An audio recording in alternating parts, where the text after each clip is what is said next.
Mobile میں قرآن کی آیات اور حدیث کے فوٹو وغیرہ ڈیلیٹ کرنا کیسا ہے؟ اور واٹس ایپ پر جو میسج آتے ہیں اسلامک جس میں قرآن کی آیتیں وغیرہ لکھی ہوتی ہیں، کیا ان کو ڈیلیٹ کرنے سے کوئی گناہ ہو؟ یعنی آیتیں لکھی ہوتی ہیں قرآن پہ یا کہیں بھی تو جائز ہے، کوئی حرج نہیں ہے اس میں، کوئی اس کا بے ادبی سے کوئی تعلق نہیں ہے۔ نماز توڑنے کا صحیح طریقہ، اگر کسی وجہ سے نماز توڑنی پڑ جائے تو اس کا صحیح طریقہ کیا ہے؟ نیز کن حالتوں میں نماز توڑ کر دوبارہ شروع کرنی چاہیے؟ صفدر سیفی مان صحرا سے۔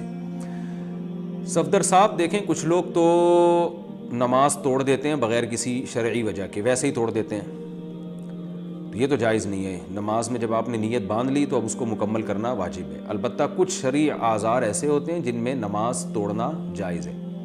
اچھا، یہ بھی ذہن میں رکھیں کہ اگر خود سے نماز ٹوٹ گئی نا تو پھر کچھ نہیں کرنا، بس ٹوٹ گئی تو ٹوٹ گئی، جیسے وضو ٹوٹ گیا کسی کا نماز کے دوران، وہ تو ویسے ہی نماز ٹوٹ گئی۔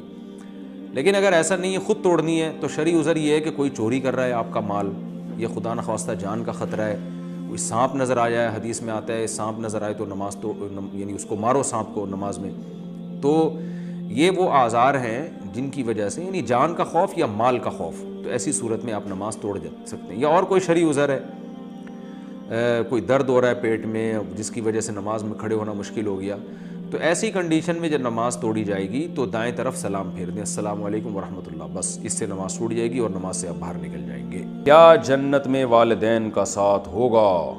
شبیر صاحب لاہور سے پوچھتے ہیں۔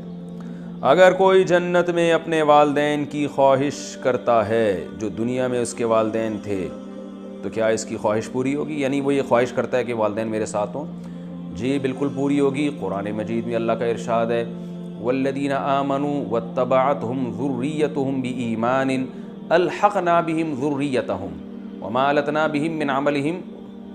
التناهم من عملهم من شیء، کہ اللہ فرماتے ہیں جو ایمان لائے اور ان کے والدین بھی ایمان والے تھے، ان کی آل اولاد بھی ایمان والی تھی، ان کی ذریت نے ایمان میں اپنے والدین کو فالو کیا، تو ہم والدین اور اولاد کو قیامت کے دن جنت میں جمع کر دیں گے۔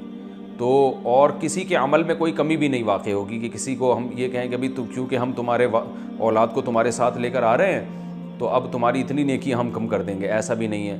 یہ اللہ کی رحمت ہے، آپ اپنے والدین کے ساتھ رہنا چاہیں گے جو کہ بڑی اچھی خواہش ہے، تو اللہ اس خواہش کو انشاءاللہ جنت میں پوری کرے گا، لیکن فوکس اس کو کرنا چاہیے کہ ایسے اعمال ہوں کہ ہم جنت میں چلے جائیں، یہ اہم چیز ہے۔